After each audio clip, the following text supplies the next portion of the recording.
wonderful opportunity. I think we're going to unpack this thesis with these really distinguished and thoughtful panels. I want to first start with Andy Gундер, who I've learned so much about the Ukrainian business landscape from Andy. So Andy, tell us, when I say Ukraine is a business opportunity, I certainly think you agree with that, but tell us a little bit about you. You have over 600 members. You've added 60 members in the last 12 months.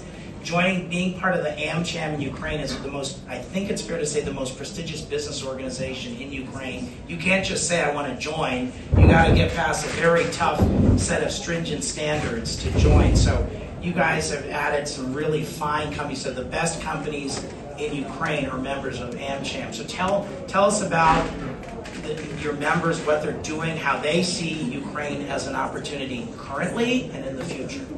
Well, thank you, Dan, and it's great to be here, and thank you to Ukraine House Davos for putting all this together.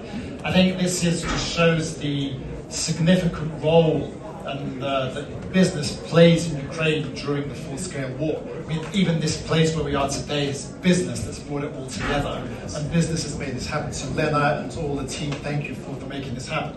I think the message is that Ukraine is open for business. And we're approaching February and the 4th year of the full-scale war, and we see that Ukraine is open for business. We see our members. McDonald's had served 95 million customers in Ukraine last year alone.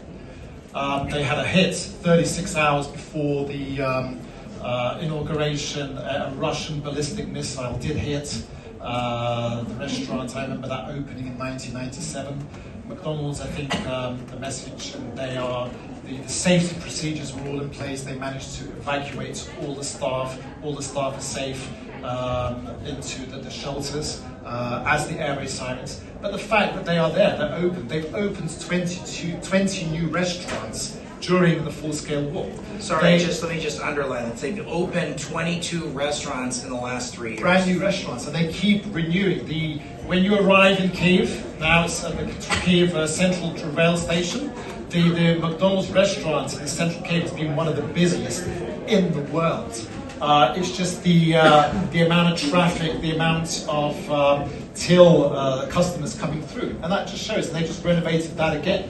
So it's companies like that, the Coca-Cola plant just outside Kyiv, one of the biggest in the world. And we see, why and the role of business even before that first missile hit on the 24th when they started attacking Kyiv. American business already was fighting. We had the war started. It wasn't the missile; it was the digital attacks. Microsoft were already fighting the digital attacks, the cyber attacks. And I think it's phenomenal. And that's why Ukraine has continued to stand, because we have the technology, the cyber, the internet continues to work. The technology that's kept the banks operating. So companies like Visa, like MasterCard, like Citibank. We were preparing for the war, we took out paper money because we were told, we were told buy paper maps because nothing's going to work. Everything has continued to work seamlessly.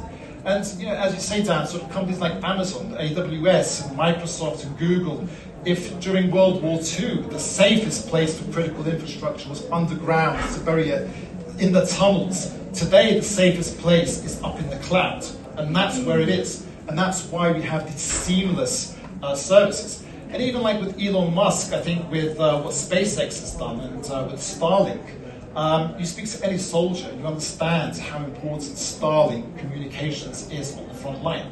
And that continues. And I think communications, it has continued, and it's a seamless communication. So the communications, the banking sector, we see agriculture with ABCDs, we see here Bungay, ADM, Bungay, Cargill, Dreyfus, they have continued to operate. That Black Sea, the ports, the deep water ports, the commodities coming out of Ukraine, the sunflower oil, the wheat, the corn, that continues to operate during a full-scale war. And we've seen... And the economy grew last year. The economy grew last year, 3.6%. And we see... but I think one sector that I would like to highlight more than any is what we've seen in security and defense. This war has changed warfare globally. I think what we see in the innovation coming out, especially in the drones and in other sectors of security and defense, we've established a brand new Security and Defense Committee. And we see Boeing today Boeing has 1,400 people working in Kyiv. They continue to operate. We see many, many new companies in the defense sector coming to Ukraine, learning. The AI, marrying this AI and technology and drone technology, this is the future of warfare. And Ukraine's on the cutting edge of it. Ukraine has unmatched sort of expertise, knowledge, and really, I think that is a key sector which we are seeing. So, the message is that Ukraine's open for business. American business today operates in Ukraine. American business has had a significant role in supporting Ukraine during this. And a big part of Ukraine's future is, in addition to tech, agriculture, manufacturing, the defense industrial base is being built as we speak. Absolutely. And I think, the brands, we used to love, some of the biggest American brands used to be on the shelves of the supermarkets. Today, probably the most loved American brands are like Patriot missiles. They save lives. They keep Ukrainians alive. And I think this whole tech sector, it just shows how much is happening today and how much there is opportunity moving forward. All right, so I've gotten a lot smart about Ukraine in the last several years. I've learned a lot from many of the folks in this audience. But one of the things I've taken away from being a student of Ukraine is the importance of Ukraine joining the European Union. Now, when I say that in the United States, like, European Union, why does that matter?